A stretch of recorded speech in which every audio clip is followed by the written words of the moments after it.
അങ്ങനെ ഒരു നീണ്ട 12 മണിക്കൂർ നൈറ്റ് ഷിഫ്റ്റ് കഴിഞ്ഞിട്ട് വരവാട്ടോ.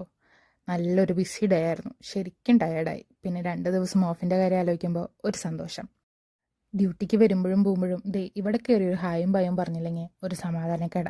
പിന്നെ ദിലീപ് പറഞ്ഞ പോലെ, എന്റെ പുണ്യാള, നേർച്ചിടാനായിട്ട് എന്റെ കയ്യിലൊന്നുമില്ല, എന്നെ മുഴുവനായിട്ട് കാത്തോളണേ.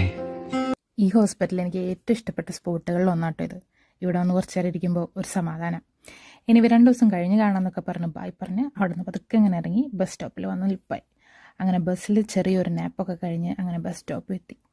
എന്താണെന്നറിയില്ല, ഇവിടെ എത്തിക്കഴിഞ്ഞാൽ പകുതി വീടെത്തിയൊരു ഫീലിങ്ങാണ്. എന്തോ ഭയങ്കര ഒരു സന്തോഷമാണ്. ഇനി അങ്ങോട്ട് 2 ദിവസം ഓഫാണെന്നുള്ള ഭയങ്കര ഒരു സമാധാനം. അങ്ങനെ സ്റ്റെപ്പൊക്കെ കയറി ഇറങ്ങി അങ്ങനെ പതുക്കെ വീട്ടിലെത്തി. അങ്ങനെ വീട്ടിലെത്തി ഫ്രഷായി ബ്രേക്ക്ഫാസ്റ്റും കഴിച്ച് സമാധാനം. ഇനി നല്ലൊരു നീണ്ട ഉറക്കം. അപ്പോൾ സീ യു ഗൈസ്, ബൈ.